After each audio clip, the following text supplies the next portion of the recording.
tema muy bonito, un tema que tiene que ver justamente con, eh, con la escuela, con los procesos de gestión que se llevan a cabo en la escuela y que tiene un corte que está justamente ligado al liderazgo y a la gestión escolar. Y bueno, antes de comenzar directamente con el tema, me gustaría preguntarles si alguno de ustedes ha tenido la oportunidad de participar en su escuela en algún rol directivo. Es decir, si alguno de ustedes es director o directora de su escuela o ha sido con anterioridad director o director de alguna escuela.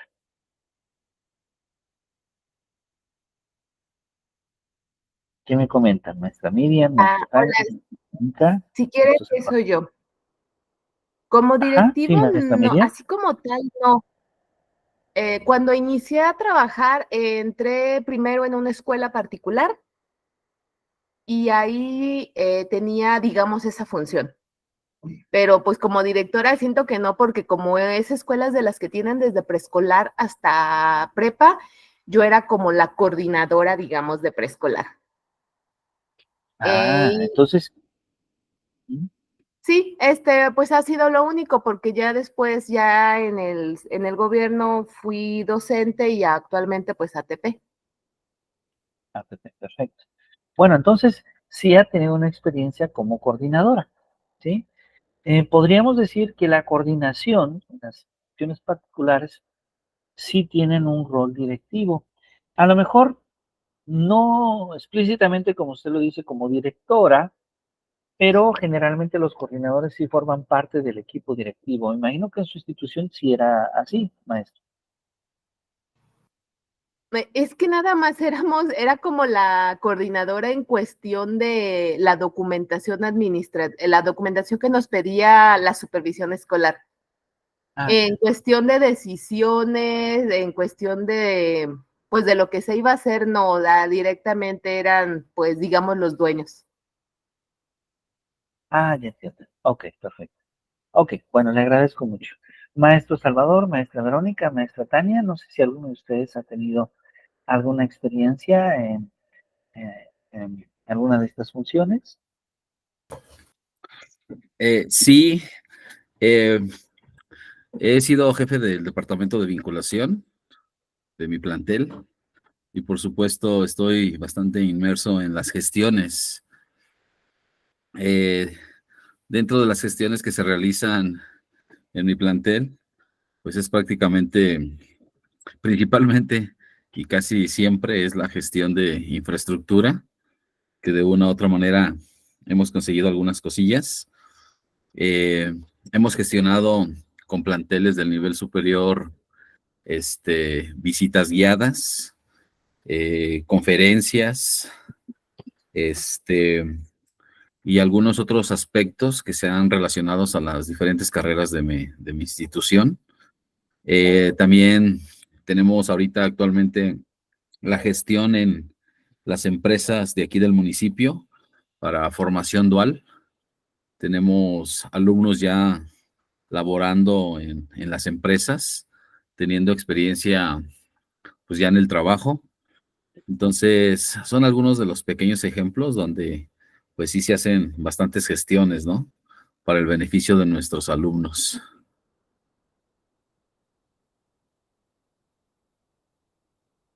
Bien, excelente, excelente. ¿En qué institución está trabajando ahorita, profesor? Eh, en el, C- en el CEBETIS número 18, de aquí de Angangueo. Ah, perfecto, excelente. En Angangueo, qué bonito Angangueo. Muy Así frío, es. ¿verdad? Muy frío. Sí, bastante frío. Ya ahorita se adelantaron, bueno, están las lluvias y está el frío ahorita a lo que da. Sí, me imagino. Así es. Eh, Muy bien, muchas gracias, muchas gracias. La maestra Tania nos escribió en el chat. No se preocupe, maestra Tania, no se preocupe. Nos dice que no ha tenido esa experiencia como tal, pero trabaja en una escuela bidocente su compañero es quien funge como director, pero siempre le ha apoyado en lo administrativo. Muchas gracias, maestra Tania. Maestra Verónica, adelante, por favor.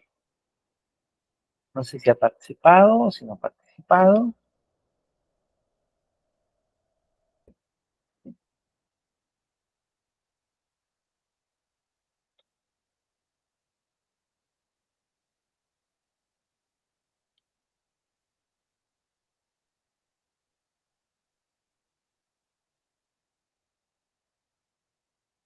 Ajá.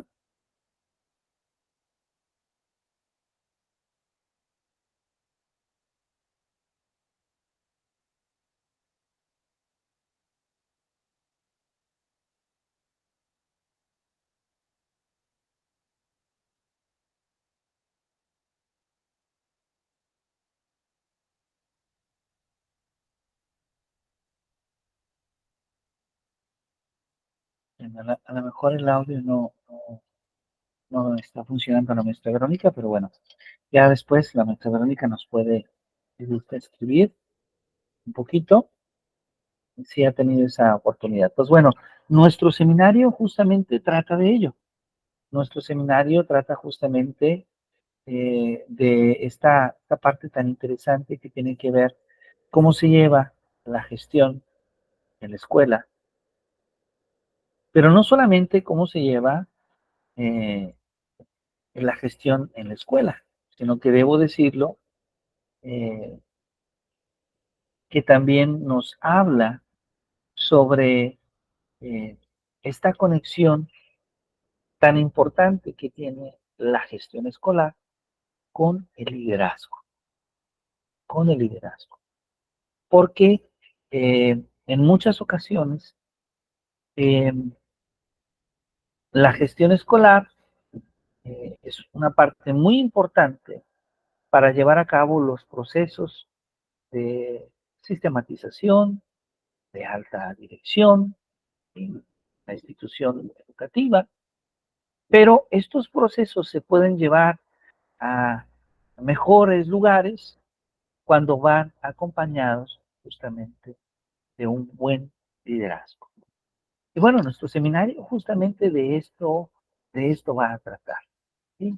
De esta conexión tan interesante que se da, se gesta entre el liderazgo y la gestión escolar. Pero antes de eso también vamos a hablar sobre cuáles son los procesos que en la escuela se ven. Porque la escuela a veces la particularizamos únicamente al proceso de enseñanza-aprendizaje. Y en muchas ocasiones, inclusive, los propios padres de familia piensan que la escuela se reduce únicamente a esa labor tan esencial, tan importante, desde luego, que es el proceso de enseñanza-aprendizaje que viven, que experimentan los estudiantes y los profesores. Y desde luego, este proceso es un proceso sumamente importante, pero no es el único proceso importante, porque resulta que para que este proceso pueda ser exitoso es necesario considerar otros aspectos en la escuela. La maestra Tania nos hablaba en su escrito de un aspecto muy importante. Ella utilizaba los aspectos de la administración escolar, ¿sí? También se requiere, por ejemplo, de llevar un control estricto del cuidado de los procedimientos escolares. Y dentro de esos procedimientos y trámites escolares está este proceso de admisión de estudiantes, está este proceso de evaluaciones, está este proceso de control escolar que finalmente es quien lleva la administración de la admisión, de la evaluación que hacen las maestras y los maestros para con los estudiantes ante la autoridad educativa. Pero tampoco es solamente eso, porque aunque control escolar, que en muchas ocasiones es llevado por los propios profesores, en otras ocasiones ya se tiene un departamento, ¿sí? Hace una labor muy importante.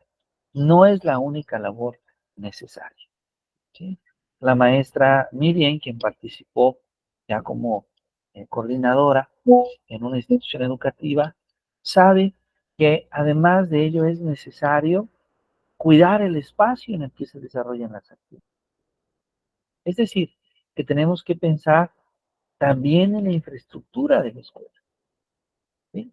Es decir, en que los baños sean adecuados, las aulas sean adecuadas, los materiales que la escuela requiere estén al servicio, los espacios donde se desarrollen las actividades sean los adecuados, sean seguros. Y entonces esto involucra cuidar no solamente aquellas acciones que pasan en un salón de clase, sino que además de ello es necesario cuidar toda la infraestructura escolar y es necesario poner atención a los materiales que requiere la escuela. Esto, desde luego, requiere que las maestras y los maestros hagan todavía una actividad adicional. La tiene un director, tiene una directora, pues haga también esta labor de cuidar, de dar dirección a los recursos con los que posee la escuela para cuidar su infraestructura. Ahora, una escuela que busca progresar, una escuela que busca generar los mejores espacios de desarrollo de sus estudiantes, busca, desde luego, no se preocupe, no se preocupe, maestra Verónica, nos imaginamos que tenía algún problema con el audio, no tenga pendiente. Eh, una escuela que busca desarrollar los mejores espacios para sus alumnos, también es una escuela que busca vincularse con otras escuelas.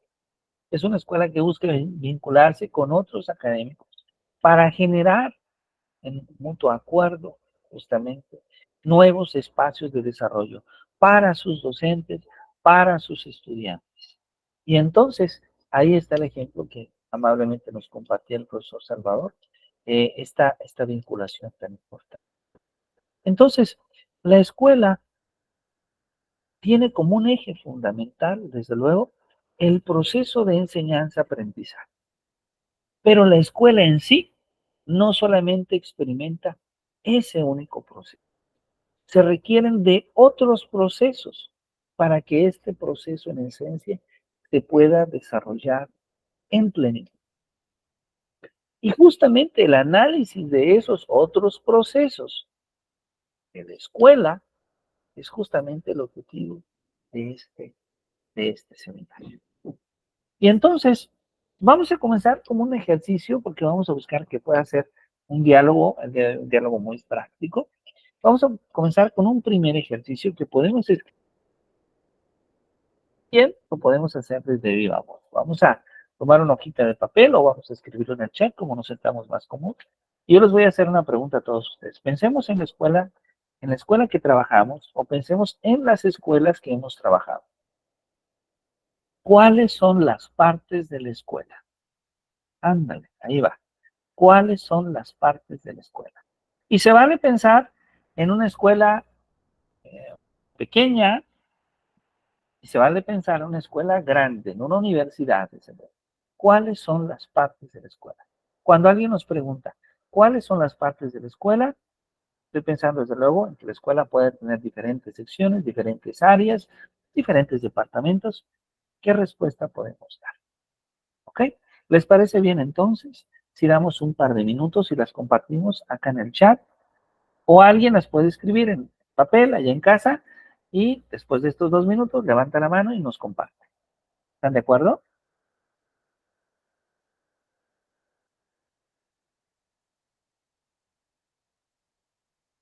Claro que sí.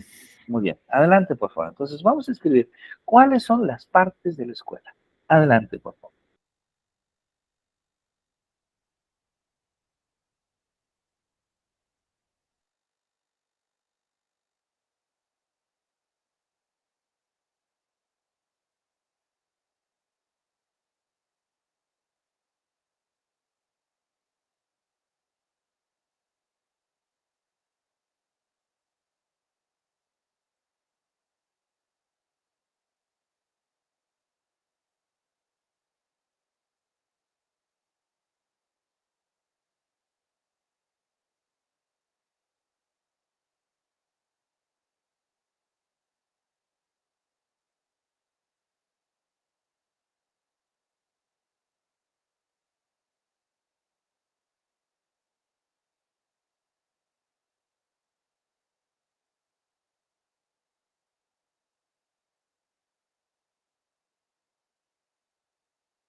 Muy bien.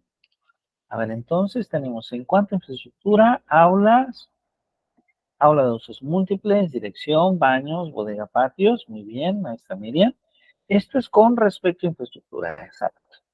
La maestra Verónica nos dice, mira, hay un área administrativa, ajá, salones, área, planta docente, infraestructura, dirección. ¿Mm? Muy bien. Maestra Tania, si gusta escribirnos por ahí. Maestro Salvador, ¿qué nos comenta usted? ¿Cuáles áreas Sí, tiene la escuela? claro que sí. Bueno, yo lo quise dividir en tres partes. Ajá, La primera, que es el área administrativa, donde entra, por supuesto, dirección, departamentos, eh, y por supuesto, personal de apoyo a la educación, como secretarias y intendencia. Entonces, sería el área administrativa. En segundo ujú, lugar, es la parte importante de nuestra escuela, que son todas las áreas para nuestros alumnos, como talleres, laboratorios, bibliotecas, cooperativa.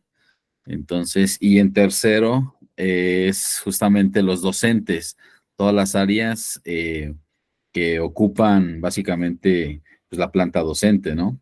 Y que bueno, prácticamente es toda la institución. Entonces, solamente esos tres, que es área administrativa, alumnos y docentes. muy bien, muy interesante, muchas gracias. Perdón, sí, la maestra Tania también nos escribió acá. Aulas, dirección, biblioteca, desayunadora, cocina, baños, patio cívico, cancha, área verde, bodega. Muy bien, excelente, muchísimas gracias. Gracias a todos, muchas gracias, maestro Salvador.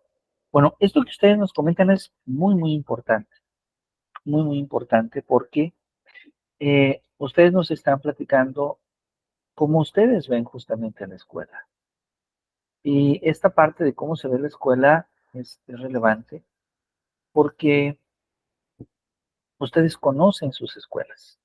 ¿Sí? Ustedes como profesores, desde luego ya han tenido la oportunidad de poder conocer, de poder eh, comprender cuáles son las partes, cuáles son las áreas que una escuela tiene.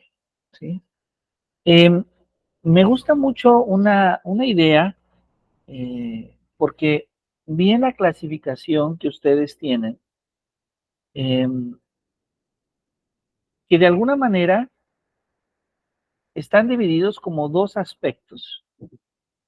Por una parte, algunos incluyeron eh, las áreas pensando como en una especie de clasificación por el tipo de acción, por el tipo de actividad, ¿sí?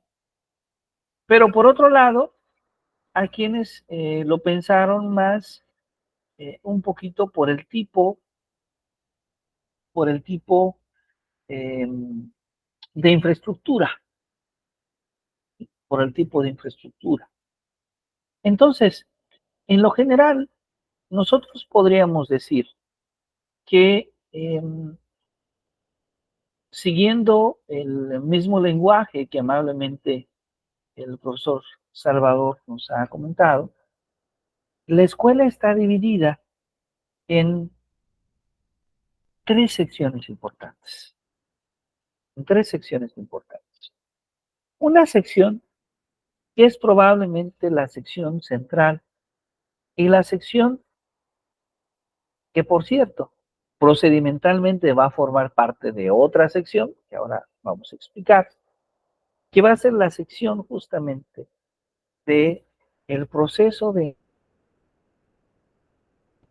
Y ponemos un énfasis en este proceso de enseñanza-aprendizaje, porque es este proceso de enseñanza-aprendizaje el proceso que particularmente le da sentido a la escuela.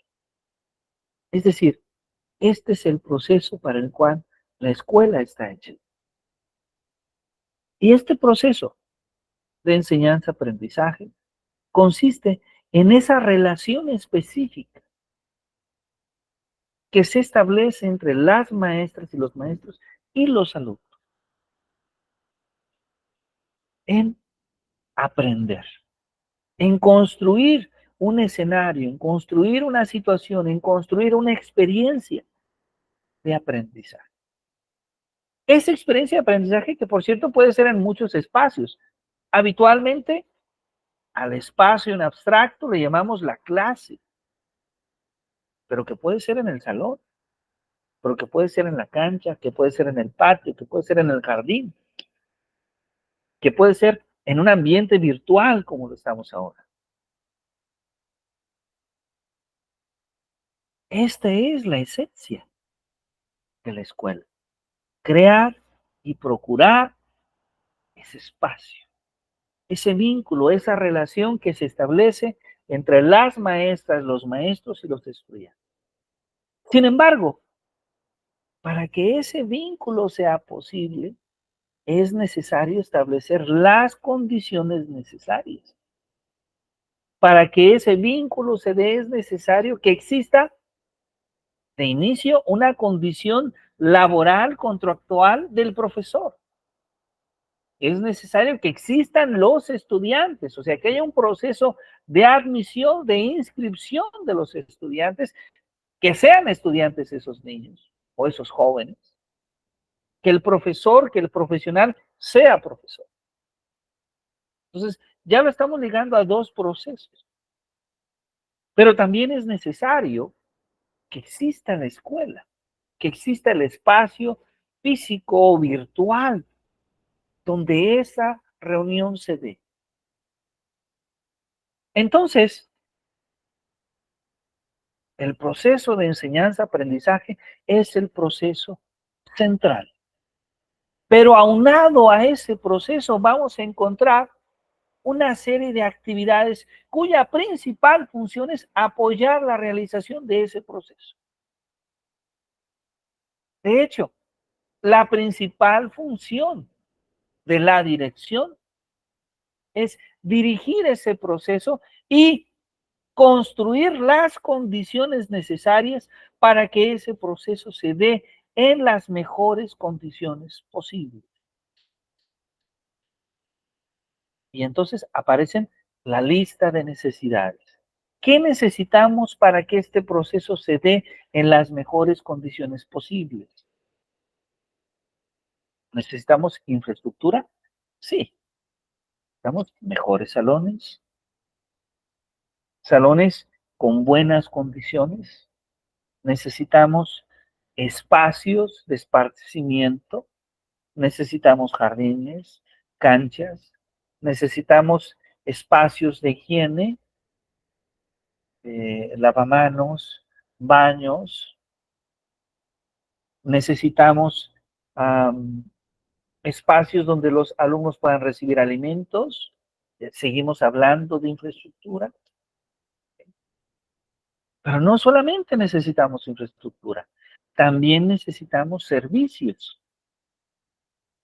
Necesitamos de personas que nos apoyen a que esos espacios estén en óptimas condiciones. Que haya una persona en el área de cafetería, que haya una persona que se encargue de la limpieza, del saneamiento de los espacios. Esto por un lado, pero por otro lado, también requerimos de que así como se lleva a cabo el proceso de enseñanza-aprendizaje, los estudiantes lleven un adecuado registro de sus avances, de su aprovechamiento académico ante la Secretaría de Educación Pública o ante la Secretaría de Educación del Estado.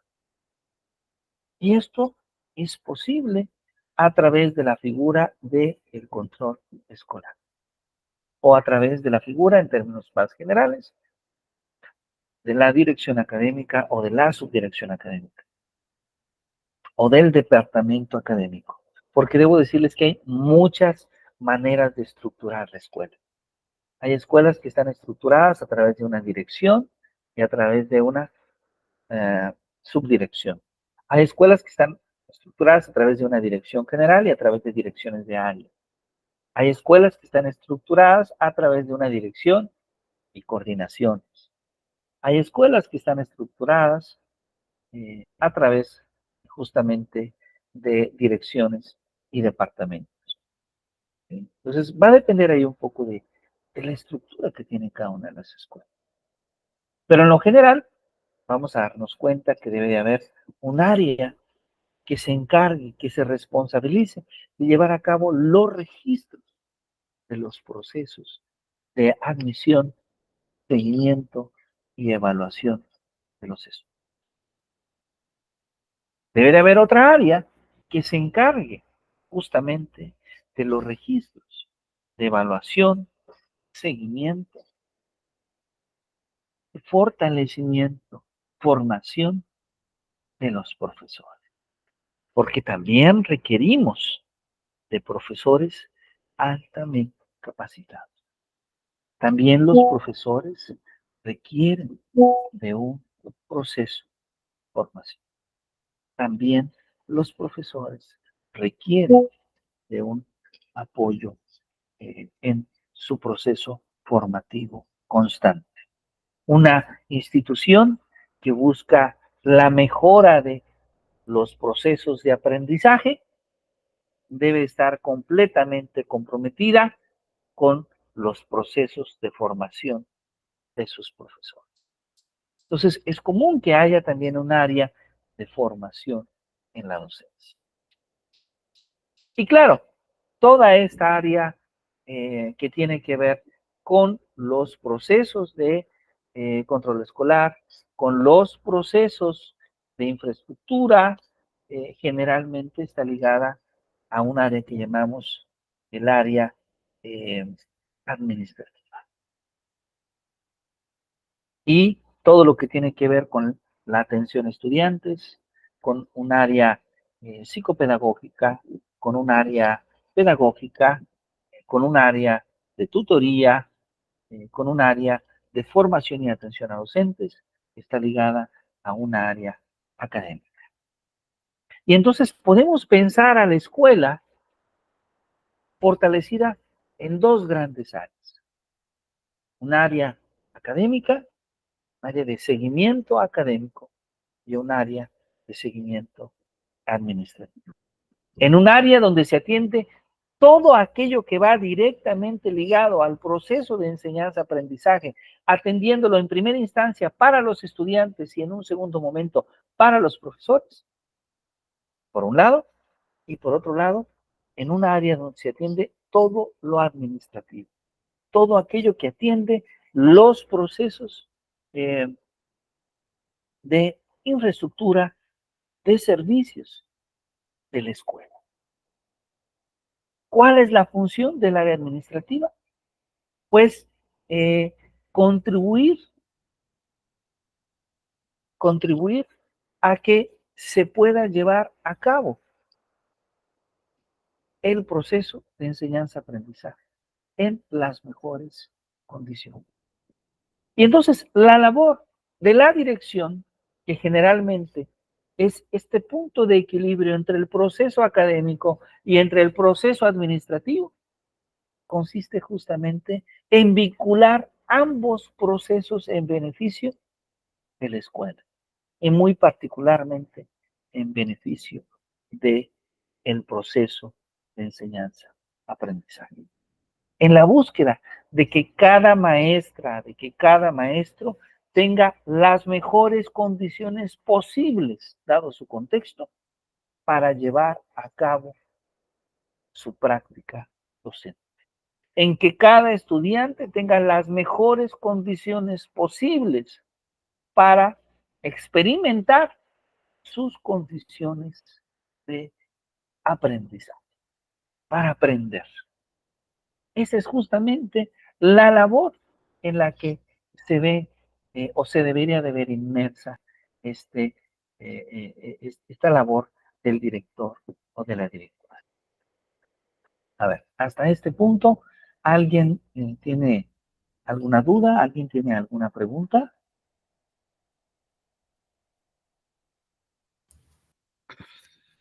Bueno, doctor, sí, observando, o más bien la pregunta que nos hizo es cuáles son las partes de una escuela. La mayoría de nosotros pensamos, como usted lo comenta, pues en la infraestructura, ¿no? En la parte física en la que se encuentra nuestro centro educativo. Claro. Yo por un momento pensé en dar una opinión distinta, pero dije no, porque la pregunta está básicamente para que sean respuestas en el aspecto físico. Pero ya ahorita escuchándolo, por supuesto, si en mi escuela, pues debe de haber docentes en constante formación, porque eso depende de la calidad de nuestro centro educativo. Y puedo decir que tal vez sí los hay. Incluso hay maestros con maestrías y en constante preparación a través de diferentes cursos. También es importante la participación de los padres de familia. Ahí sí, hablando de un porcentaje, pues estaría hablando tal vez de un 50%, que debería de ser un poquito más. También lo que considero que es importante es la planificación de los diferentes contenidos, ya que eso es lo más relevante para que pues, nuestros alumnos comprendan el sentido de lo que están aprendiendo. Y esa es una labor bastante importante como docentes. Considero también que debe de haber ciertos reconocimientos tanto en docentes como en alumnos, ya que eso supone pues, el esfuerzo, ¿no? Y el compromiso que tienen para la institución. Algo también que considero que no se da, bueno, aquí los reconocimientos también son muy bajos, ¿no? Tal vez puedo hablar de un 30%. Debemos de ser más participativos en mi escuela. La planificación incluso de los contenidos, pues también siento que está en un 70-80%. Nos hace falta dar el 100%. En cuanto a ser exigentes o los niveles de exigencia que deben de tener nuestros alumnos, también deben de ser un poquito más altos, ya que a veces nos quedamos con la frase, ¿no?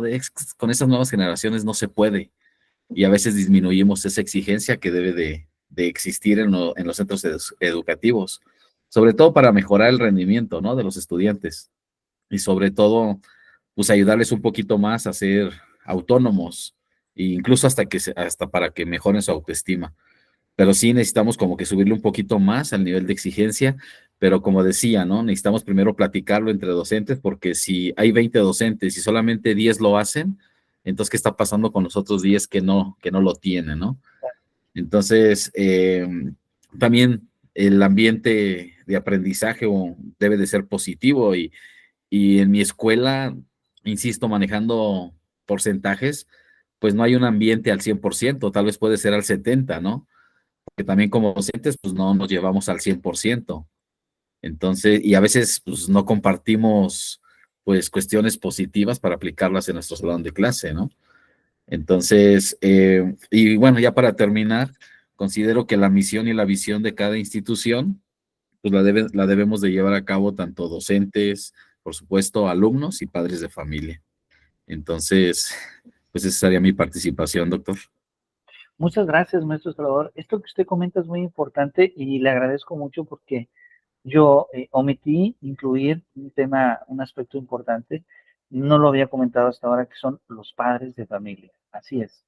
La participación de los padres de familia en la escuela también es un aspecto importante. Ahora, la participación de los padres de familia juega papeles muy importantes, sobre todo en la educación básica, ¿sí? Si recordamos, los comités de participación de padres de familia aparecen desde la educación inicial, preescolar, primaria y secundaria. Ya en educación media superior, ya en educación universitaria, se ve la participación de los padres de familia en menor medida. Y esto a raíz de dos razones. Por una parte es porque no necesariamente está estipulado que haya un comité de participación de padres de familia, por un lado, pero también por otro lado, porque ya se habla un poco más de la independencia del estudiante, ya se habla un poco más de la responsabilidad que deben de tener los jóvenes que participan en este nivel educativo. Y sí, en efecto, el papel que juegan los padres de familia es muy importante. Ahora, en este primer comentario que hemos hecho, hemos hablado un poco de las áreas o de las partes de alguna manera de la escuela. Pero aún no nos hemos vinculado al liderazgo.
Bueno, creo que el doctor se quedó sin conexión, ¿verdad?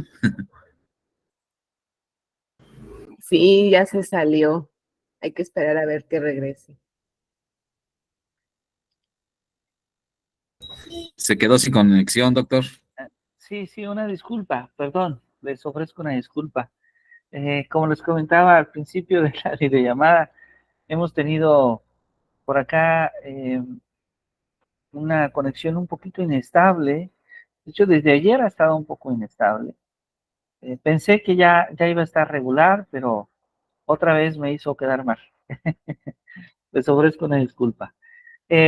Bueno, comentábamos justamente que justamente el profesor Salvador nos hacía ver cómo la labor que hace el maestro es muy importante, porque las maestras y los maestros influimos de manera importante en la visión que tienen los estudiantes. Y yo diría en la visión de mundo que tienen los estudiantes. Como diría un escritor francés, Michel Foucault, eh, de alguna manera las maestras, sí, maestra Verónica, ha estado fallando en muchos lugares la conectividad. Muchas gracias. Como diría Michel Foucault, de alguna manera, eh, el ser humano hace un ejercicio de poder en la escuela. Es decir, la escuela de alguna manera eh, es un ejercicio, permite el ejercicio de poder al maestro sobre los estudiantes. Pero entonces, este espacio tan especial donde las maestras y los maestros tienen la oportunidad de poder ejercer el poder, puede hacerse, puede hacerse para beneficio de la comunidad, porque este ejercicio de poder puede invitar, puede influir a los estudiantes de manera positiva, mostrándoles a los estudiantes nuevas formas de vivir, nuevas formas de enfrentarse a distintas problemáticas, nuevas formas de convivir, nuevas formas de liderazgo. En gran medida, los estudiantes muchas veces son parte del reflejo de lo que nosotros como comunidad, somos o expresamos. Y entonces, las maestras y los maestros tendríamos que ser mucho más responsables de lo que decimos, de lo que expresamos, de las ideas que compartimos con nuestros estudiantes. Tendríamos que ser más responsables de las actitudes que mostramos, de darnos cuenta que nosotros al ejercer ese poder en el aula, ejercemos también un liderazgo en el aula. Así como esperamos que el director, así como que esperamos que el coordinador, así como que esperamos que el cuerpo directivo ejerza un buen liderazgo en la escuela. Vamos a hablar más adelante a qué nos referimos con estas ideas de buen liderazgo. ¿A qué nos referimos de manera más técnica con liderazgo? Por el momento lo dejamos todavía en términos mucho más simples. Pero lo que sí es importante tal vez reconocer es la influencia que nosotros tenemos en nuestros estudiantes. Esa influencia, y como dice muy bien Michel Foucault, es importante y que nosotros podemos hacerlo para bien. ¿Por qué? Porque esa influencia también se puede presentar de manera negativa. Cuando el profesor no está interesado en su clase, cuando el profesor muestra una actitud eh, cuando el profesor muestra una actitud irresponsable, cuando el profesor muestra una falta de compromiso, cuando el profesor muestra una actitud, digamos, uh, negativa hacia los estudiantes, también estamos enviando un mensaje negativo hacia ellos. Exactamente, una actitud de insatisfacción. ¿Sí? Entonces, creo que cuando el profesor logra mostrar a través de su clase, a través de su actitud, que disfruta lo que hace, que le apasiona lo que hace, que disfruta de esa clase de arte, de matemáticas, de ciencia, de literatura, de historia, de alguna manera motiva a que el estudiante también le interese, no solamente como parte de su práctica escolar, sino también como parte de la manera en que se ve el mundo mismo. Y entonces ahí es cuando la práctica supera no solamente aquello que se ve en la escuela, no solamente le mostramos al estudiante una manera de aprobar una asignatura, le mostramos al estudiante una manera de vivir. Y creo que ahí hay justamente aspectos que son sumamente relevantes. Aspectos que subyacen en el liderazgo que ofrecen las maestras y los maestros en el salón de clase. Y bueno, me gustaría entonces, si ustedes me permiten, mostrarles eh, cuál es esta visión, cuál es esta visión que tiene un escritor que seguramente ya han escuchado ustedes hablar antes, porque es un escritor de fama internacional. Un escritor que se ha cuestionado mucho cuál es el papel de las maestras y de los maestros. Un escritor que se ha inclusive cuestionado sobre cuál es el papel de la escuela y que de hecho ha cuestionado el papel de la escuela. A veces de manera inclusive negativa, no en el sentido de que la escuela sea algo que afecte al estudiante per se, sino que hay ciertas escuelas cuando se ejercen prácticas inadecuadas que sí pueden afectar a los estudiantes. Y me refiero a un escritor de un gran nombre como es Ken Robinson, que nos habla de las escuelas creativas, que nos habla del papel del maestro y que nos habla justamente del liderazgo que ejercen los maestros, no solamente en la escuela, sino en la vida de las personas y en consecuencia en la sociedad. Les voy a pedirles, si son tan amables, que todos podamos disfrutar. Voy a tener que apagar mi cámara un poquito para que se pueda ver de mejor forma el otro video, para que podamos disfrutar este video. A ver, voy a ver si logro hacerlo bien. Creo que debo de darle, aquí está, tenemos una poderosa imaginación. Le doy aquí. Y a ver si A ver si estoy en lo correcto. Ahí ya se puede ver.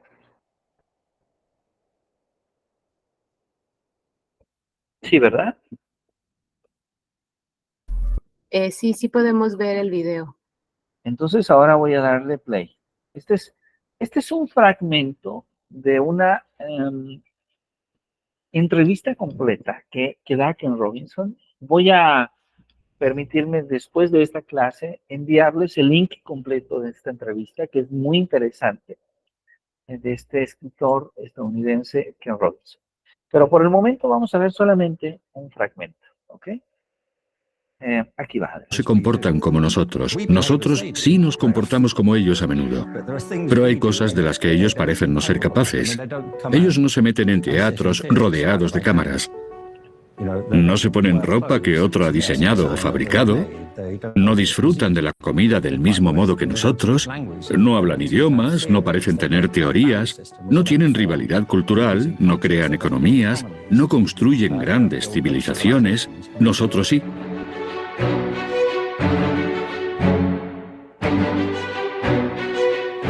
Tenemos una poderosa imaginación. Y cuando dirigimos nuestra imaginación hacia cosas prácticas, creamos mundos virtuales en los que vivimos. Así que, para mí, la idea, el concepto y la práctica de la creatividad son la esencia de lo que significa ser humano. Y cada vez me parece más importante que cultivemos estas capacidades en nuestros sistemas educativos, que llevan mucho tiempo ignorándolas. No digo que todas las escuelas maten la creatividad automáticamente y que sea inevitable. Lo que digo es que las escuelas no la cultivan del modo en que deberían. Y si no se cultiva, tiende a desaparecer. Si le preguntáis a la gente cómo de creativos son, muchos te dirán que no son muy creativos. Adultos. Y yo creo que la razón es que piensan que les estás preguntando, ¿eres artístico? Y entonces ellos piensan, bueno, yo no toco la guitarra, o no hago esto, o no pinto, así que no soy muy creativo. Pero yo me refiero a la creatividad como una función de la inteligencia. Y se puede ser creativo en cualquier cosa que tenga que ver con la inteligencia humana. Ciencia, matemáticas, diseño, ingeniería, relaciones, llevar un negocio, cualquier cosa.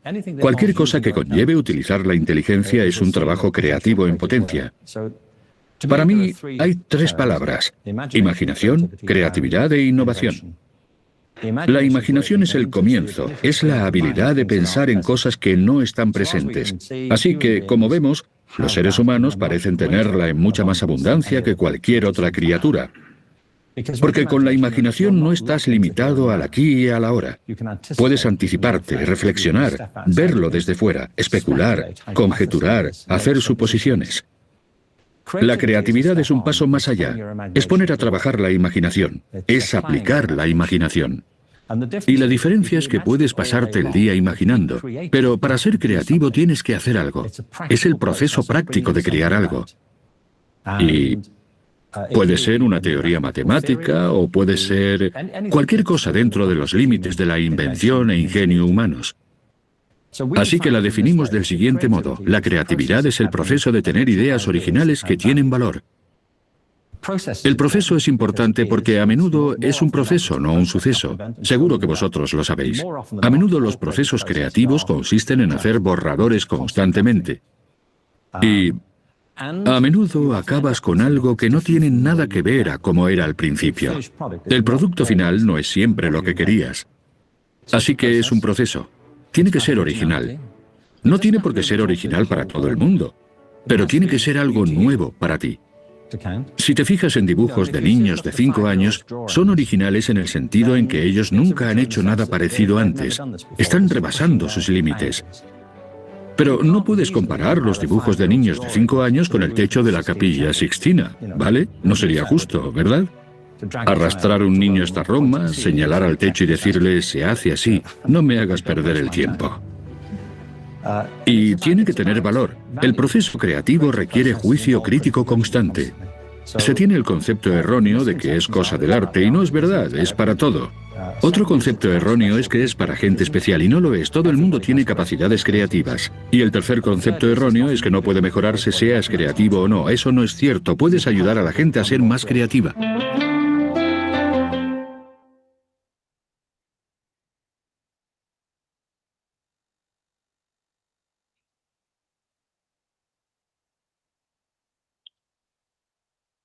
Muy bien. ¿Qué tomamos de este fragmento de Ken Robinson? Qué nos comparten? ¿Qué idea podemos tomar para, para nosotros como profesores, maestros, maestros?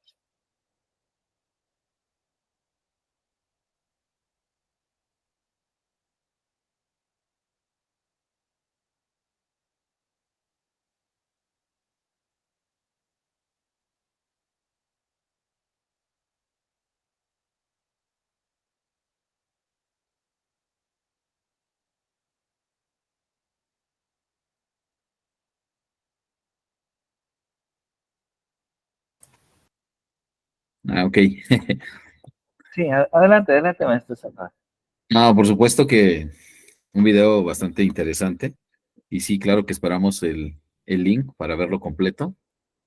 Me llama la atención que la frase que dice los animales no se comportan como, bueno, más bien, los humanos no se comportan como los animales,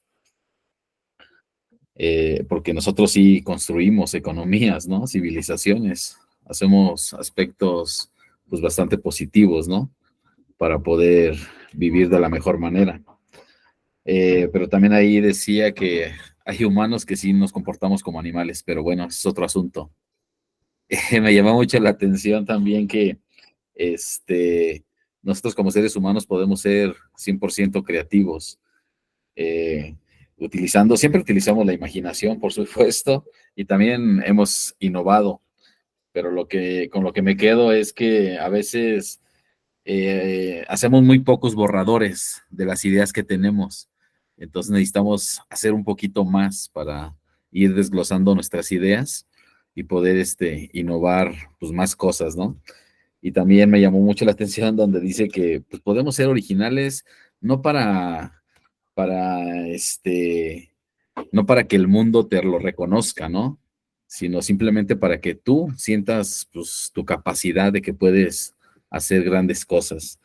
Y también, sí, cierto, me hizo pensar mucho los dibujos de los niños, ¿no? Que son muy originales, que ellos simplemente desde su imaginación los plasman en una hojita y a veces son pues bastante interesantes, bastante creativos, ¿no? A veces como adultos se nos olvida eso, que de repente la idea pues la podemos desarrollar y que puede ser algo que vale mucho la pena y que a veces dicen, ay no, tal vez pensamos en compañeros docentes, en vecinos, en la comunidad, dicen, ay no, ellos me van a criticar o van a decir que es una cosa bastante sencilla. Pero no es para darle gusto a los demás, sino para sentirte que pues, eres creativo. Claro, claro que sí. Muchas gracias, maestro Salvador. En efecto, ahora, esta parte de la creatividad es muy, muy relevante porque la creatividad se requiere en la escuela. Eh, es uno de los elementos que tal vez más tendríamos que procurar en la enseñanza. Y probablemente no estoy seguro de que podamos enseñar creatividad. Creo que es algo que no exactamente se enseña, pero tal vez sí se puede estimular. Por una parte. Por otra parte, creo que también es interesante que los profesores, que las profesoras podamos asociarle este valor agregado a nuestras clases con la creatividad, que probablemente es uno de los aspectos que más Ken Robinson hace patente, y que además podamos valorar y observar esa creatividad visto también como un reflejo de la propia diversidad eh, de personas, de jóvenes, de niños que la escuela forma, porque la escuela ha tenido una tendencia muy fuerte hacia lo homogéneo, ha tenido una tendencia muy fuerte hacia lo, lo igual, hacia lo semejante. Y de lo que nos habla Ken Robinson es que justamente lo que tendríamos que apreciar es lo que es distinto, lo que es diferente. Muy en el sentido en el que hablaba justamente Carl Rogers en los años 70s, cuando Carl Rogers en su humanismo hablaba de que la función de la escuela tendría que ser potencializar las habilidades que tienen los estudiantes y no hacer que un estudiante se parezca más a otro estudiante, sino buscar cuáles son esas características individuales que tiene cada estudiante y poder potencializarlas. Esa es probablemente la función esencial de la escuela, desde luego, desde esta mirada. Y esto, desde luego, no es para nada una tarea fácil. ¿Por qué? No es para nada una tarea fácil desde el punto de vista del docente, pero tampoco lo es una tarea fácil desde el punto de vista de la organización, de la escuela como una empresa educativa, de la escuela como una organización, como un sistema que brinda una serie de servicios, de condiciones para que este hecho que acabo de mencionar pueda llevarse a cabo. ¿Cuáles son las condiciones que la escuela tendría que cumplir para que cada estudiante pudiera llevar a cabo, pudiera desarrollar sus potencialidades? Y entonces esto nos hace pensar en que tendríamos que pensar en distintos tipos de escuela. ¿Cuál es el modelo de escuela pública en México? ¿Cuál es el modelo, por ejemplo, de escuela Montessori?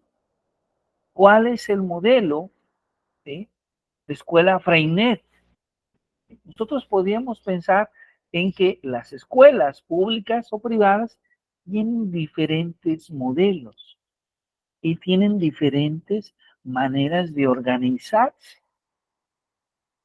A estos modelos, a estas distintas maneras de organizar la escuela, les vamos a llamar distintas maneras de ejercer su gestión,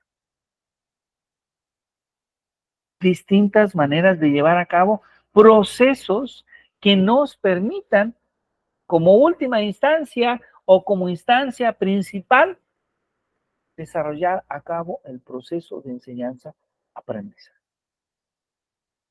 Y entonces es interesante porque de inicio cada uno de estos modelos nos dice que el modelo de enseñanza-aprendizaje es ligeramente diferente.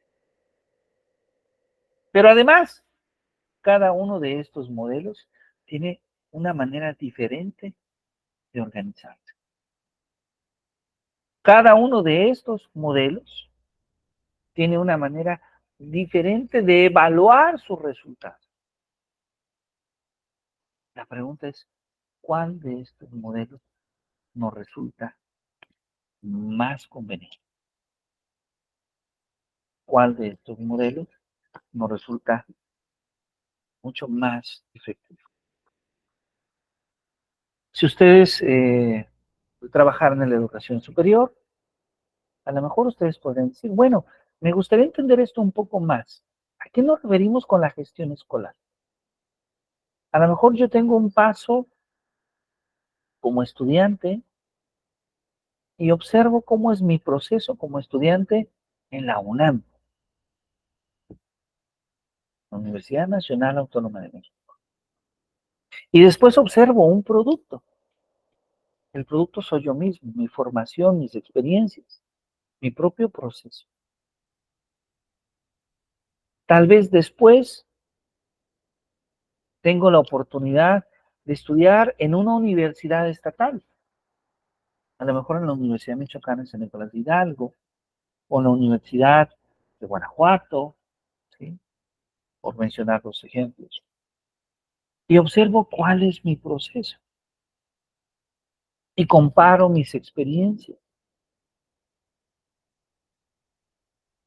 Entonces empiezo a observar similitudes y diferencias en ese proceso.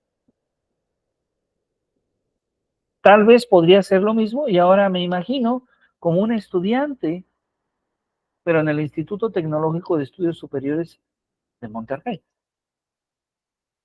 Pienso, ¿cuál es mi proceso allá? ¿Cuáles son las experiencias que vivo? ¿Cuáles son los procesos y las experiencias que vivo si soy un estudiante becado en Princeton, Estados Unidos?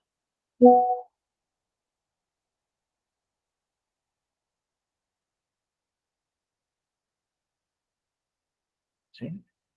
Esto es muy importante. Entonces, ahí hay procesos de gestión.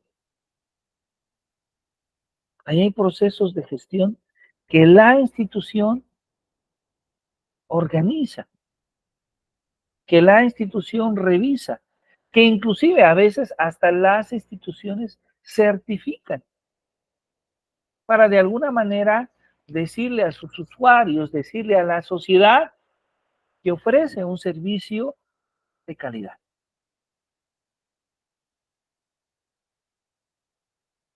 Ahí hay un proceso. Entonces hay distintos modelos de gestión educativa. En cada uno de estos modelos de gestión educativa también aparecen, se presentan ciertos estilos de liderazgo. Hay estilos de liderazgo sumamente positivos, hay otros estilos de liderazgo que pueden ser controversiales. Hay estilos de liderazgo absolutistas, dictatoriales, hay estilos de liderazgo democráticos, participativos. ¿Sí? Y esto lo podemos ver en el director o en la directora. ¿Sí? Hay estilos de dirección abiertos, donde invitan a las maestras, a los maestros a participar, a reflexionar, a decidir en conjunto la toma de decisiones de la escuela. Y hay otros directores cuya última palabra, cuya única decisión depende de ellos o de ellas. Entonces, es un ambiente amplio, es un campo de conocimiento amplio, la gestión y el liderazgo. Vamos a seguir hablando sobre ello y hay un video que me pareció muy interesante, que es un marco justamente que establece el Ministerio de Educación de Chile, que ellos le llaman el marco para la buena dirección y el liderazgo escolar. Todos ustedes, algunos que amablemente nos han compartido la experiencia de tener la participación, la colaboración en algún equipo directivo. Quienes no la han tenido, tal vez no la han tenido de manera directa, pero sí han observado quienes la tienen, porque trabajan en una escuela. Entonces, a ver qué les parece esta idea de lo que están haciendo en Chile. Vamos a compartirlo para todos.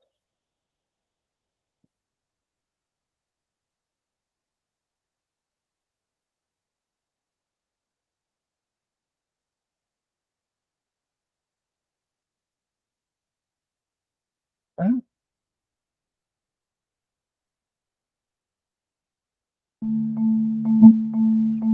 En el marco de la reforma educacional, los directivos escolares son quienes lideran el mejoramiento de la calidad de la educación en Chile. Deben ser personas con principios, habilidades y conocimientos profesionales que sustenten el ejercicio de su liderazgo escolar, debiendo desarrollar aquellas prácticas directivas que movilicen a la comunidad educativa hacia el logro de mejores aprendizajes en todos los estudiantes. Estos recursos personales y prácticas directivas constituyen el marco para la buena dirección y el liderazgo escolar que ponemos a disposición de ustedes para orientar su desarrollo profesional y su trabajo educativo con sus comunidades escolares.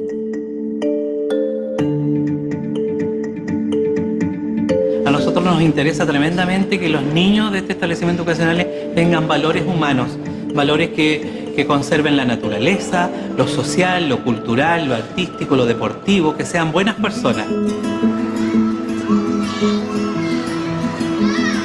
Lo que nosotros hacemos se expresa, se proyecta y se trabaja con toda la comunidad en general. Ese es uno de los fundamentos que tenemos y que están establecidos en nuestro proyecto educativo, en el reglamento interno, manual de convivencia. Son actividades donde invitamos a la comunidad a participar para que los resultados escolares sean mejores cada día y que formemos lo que dice nuestro proyecto Buenas Personas. Yo estudié acá Tengo muy buenos recuerdos y una escuela con una excelencia académica extraordinaria. El director está siempre involucrado con los niños, con los profesores, siempre andan allí, los docentes, todos en común.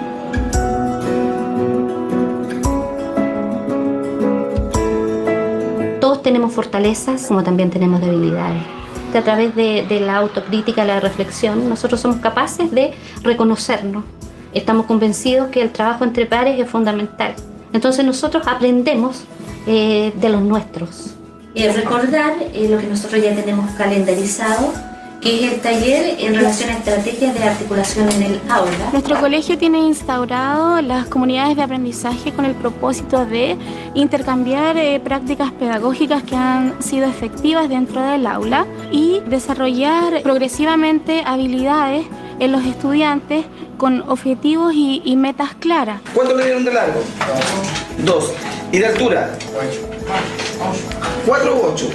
Hay pero un gran número de profesores que anualmente se está perfeccionando. Llamamos al profesor, le seducimos, le manifestamos lo importante que es que él, digamos, se perfeccione y establecimos un compromiso.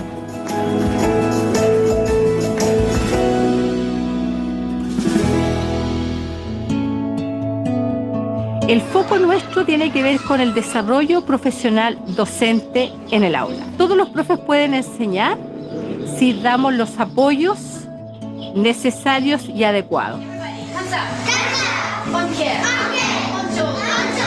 Los encargados de área acompañan a los profesores en sus clases, hacen retroalimentaciones efectivas, hacen acuerdos de mejora y hacen seguimiento de esos acuerdos de mejora para optimizar las clases y para obtener los mejores resultados.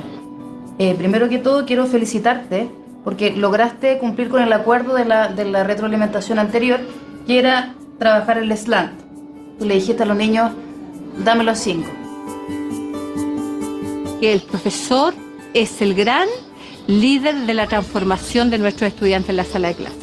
Entonces todo lo que tiene que ver con la tarea y el rol del director, la tarea y el rol de los coordinadores o de los encargados de área, los tutores, tiene que ver cómo desplegamos a este profesor para que él pueda dar más y mejor enseñanza de calidad a nuestros estudiantes.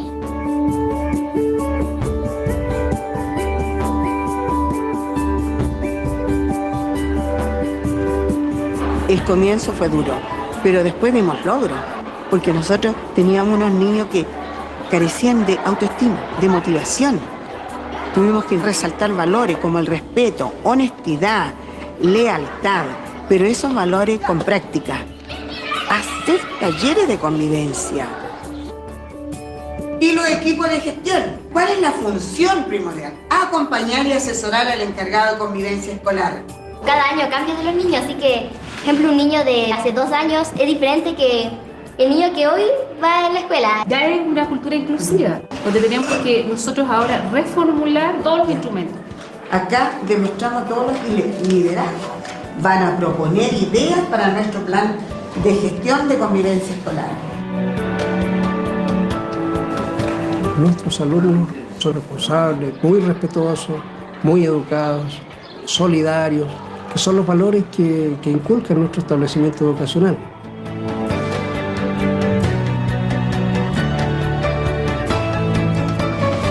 La gestión ocupa el centro del quehacer de la escuela, pero es una gestión no solamente con mira en lo administrativo, es una gestión principalmente en el recurso humano, en cómo tú conformas los equipos de trabajo y cómo tú logras transmitir primero la creencia de que ellos pueden lograr buenos resultados. Hay cosas que no pueden dejar de hacerse si no hay recursos económicos, pero hay muchas otras que salen de la creatividad, salen de la práctica, de la necesidad. Con qué es lo que cuenta la persona que gestiona el establecimiento y desde ahí cómo potenciar eso que tiene en miras de poder ayudar a la mayor cantidad de alumnos posible.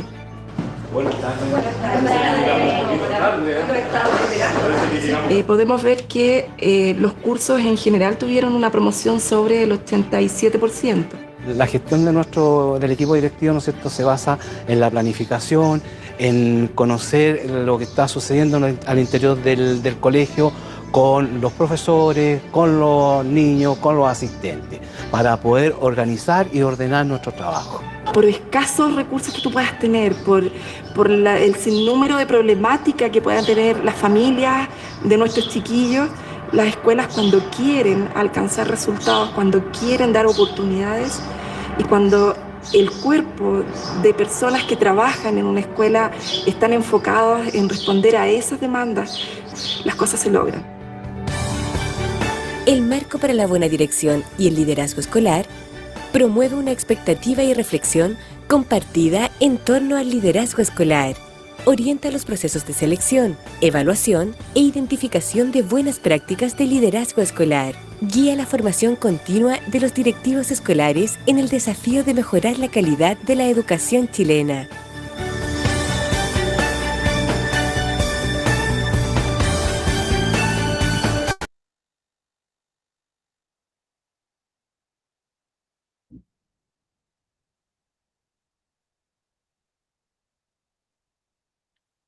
Muy bien, bueno, hemos compartido este video justamente porque estamos hablando de el país latinoamericano que tiene los índices, en este momento, varios de los índices de accesibilidad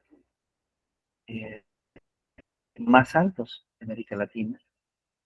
Podríamos decir que el modelo de educación chilena está teniendo un gran auge en este momento en América Latina. Y curiosamente, América Latina había estado liderada por países como Argentina, como Brasil, como México. Pero en los últimos años la tendencia ha cambiado. Ya no es ni Argentina, ni Brasil, ni México los países que están teniendo los mejores resultados en diversos indicadores educativos, sino que han venido dejando este espacio para países como Chile, para países como Perú, que son quienes ahora se encuentran de alguna manera innovando. Esta es la razón por la cual nos permitimos proponer este anuncio de este país.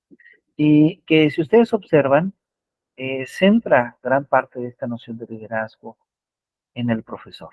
Pero bueno, antes de yo seguir hablando más de este video, me gustaría que ustedes nos comentaran qué observan en este video, tal vez semejante o tal vez diferente a la mirada que tenemos en la actualidad en nuestro país. Maestra Miriam, Tania, maestra Verónica, maestro Salvador, adelante, por favor. Si alguien desea hacer algún comentario.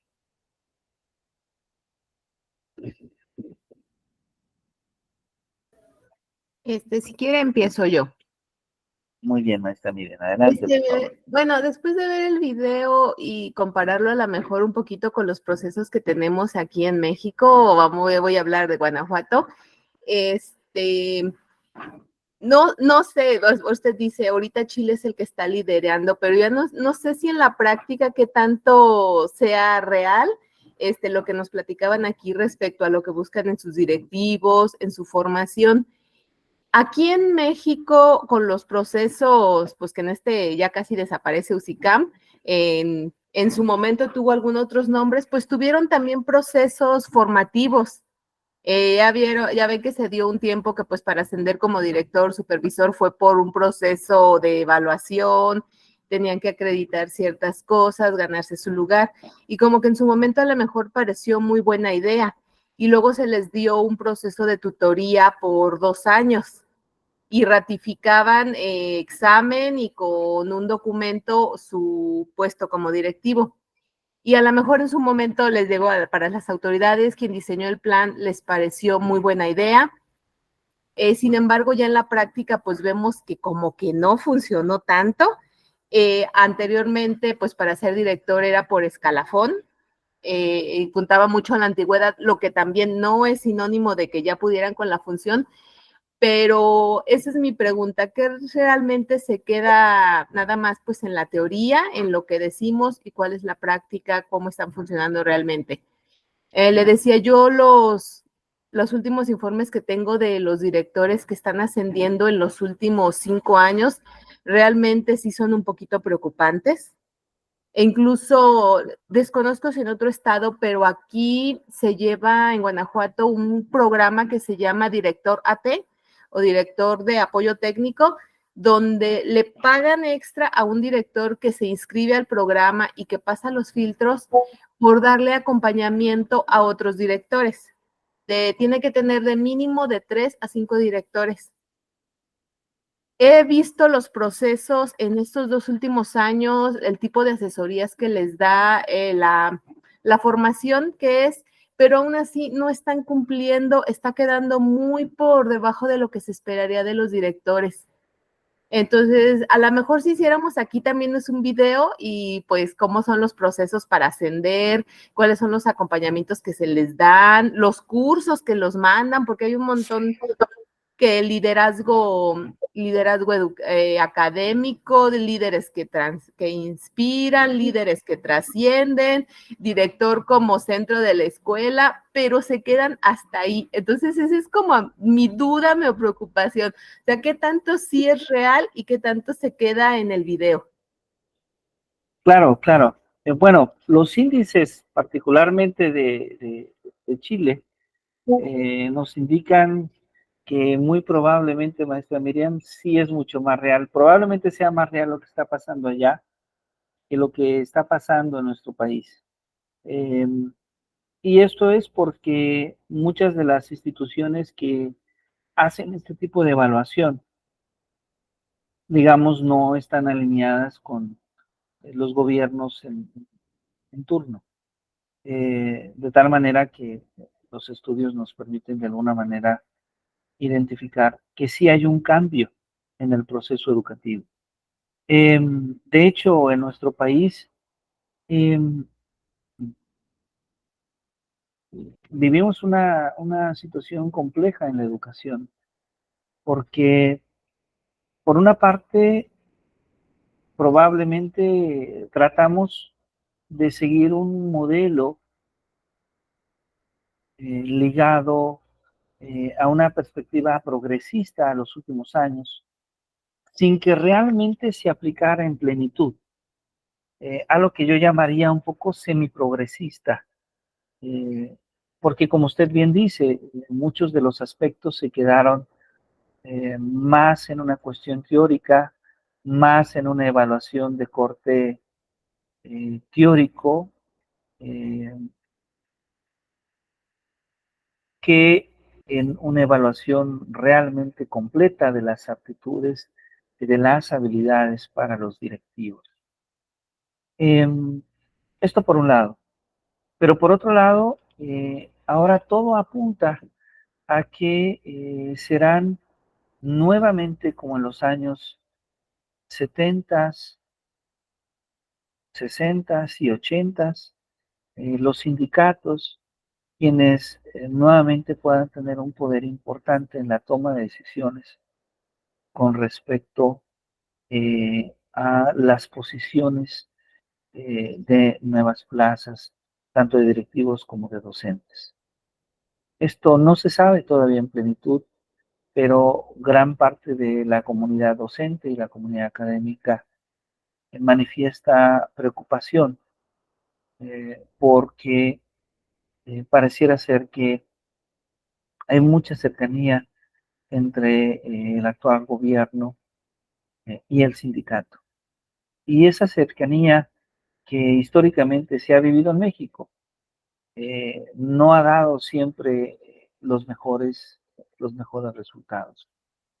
Entonces, bueno, en este momento no tenemos un proceso específico. Habrá que esperar si el nuevo gobierno plantea una nueva metodología y ojalá esta metodología pueda ser mucho mejor que la que ya había y que pueda limitar una serie de sesgos que han estado preocupando.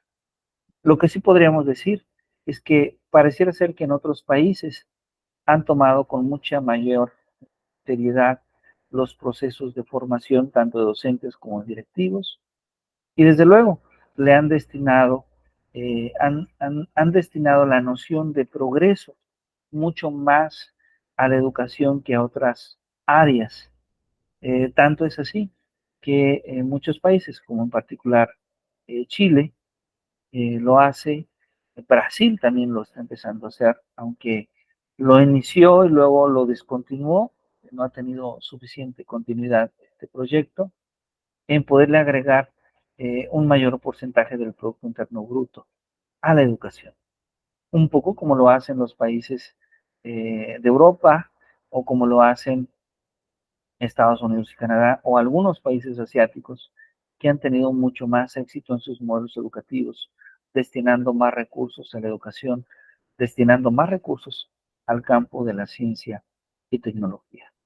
Pero bueno, en el caso particular de México aún nos falta mucho por decir, porque muy seguramente será hasta mediados del próximo año cuando se empiece ya de una manera más decidida a gestar un nuevo modelo de una institución o de algún departamento que lleve a cabo la dirección, la gestión del desarrollo profesional de docentes y de directores o de directivos. Pues, bueno, ojalá que las cosas puedan ir mucho mejor. Bueno, para ir cerrando nuestra sesión el día de hoy, si ustedes me permiten, me gustaría que nos quedaran dos actividades pendientes. Una es, voy a compartir el video completo de Ken Robinson. Ustedes me permiten, me encantaría que pudieran tomar un poquito de tiempo a lo largo de la semana. Dura un poquito menos de una hora, si no estoy equivocado, la entrevista completa para que puedan disfrutarla, para que puedan revisarla. Y dejar una tarea más en base a la lectura, es decir, no una tarea en un sentido que yo llamaría en un sentido explícito, es decir, no vamos a revisar propiamente un producto como tal, pero que creo que sería de gran apoyo que todos pudiéramos revisarlo previamente a nuestra próxima sesión. Y esto es tomarnos un poquito de tiempo para revisar los modelos de organización escolar. Lo podemos encontrar textualmente así en Google, modelos de organización escolar. Entonces voy a pedirles si amablemente nos pueden apoyar haciendo esta investigación por allá. Y bueno, yo les agradezco muchísimo su atención, su paciencia, y con mucho gusto nos vemos el próximo sábado. El próximo sábado voy a utilizar una presentación en PowerPoint para, con mucha mayor atención, ir revisando de manera puntual estos modelos de gestión, pero desde luego nos va a ayudar muchísimo que ustedes puedan tomar alguna lectura antes. De cualquier medio de información nos va a ayudar. Bueno, no sé si alguien tenga alguna duda, alguna pregunta de nuestra sesión el día de hoy.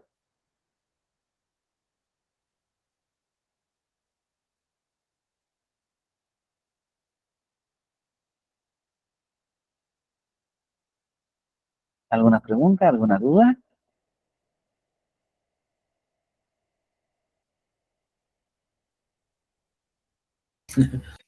No, doctor. Bueno, pues, adelante, maestro Salvador, ¿sí? Es que me llamó mucho la atención del video que nos acaba de poner para visualizarlo, y también del comentario de la maestra Miriam. Solamente para agregar algo rápido.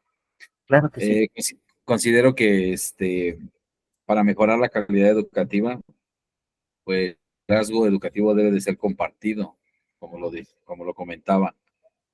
Independientemente de los países como Chile y Perú, con una gran innovación educativa, considero que también en México la tenemos. Sí nos hace falta un poquito más, y yo voy a hablar de mi escuela, porque no puedo generalizar, donde por supuesto el director, el subdirector y los jefes de departamento, que son la base principal para una educación de calidad, pues sí requieren un poquito más de actualización. Y por supuesto, como decía ahí el video, perfeccionar nuestra labor docente, porque considero que es muy importante.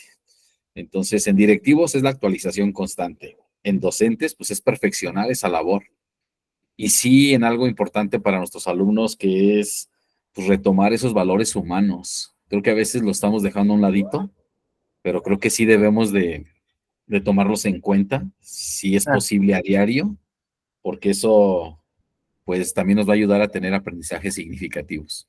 Entonces, creo que son 3 puntos que yo quiero compartir y que creo que son importantes. Muchísimas gracias. Muchas gracias, maestro Salvador. Le agradezco mucho. Maestra Verónica, maestra Tania, maestra Miriam, ¿algo para cerrar nuestra sesión?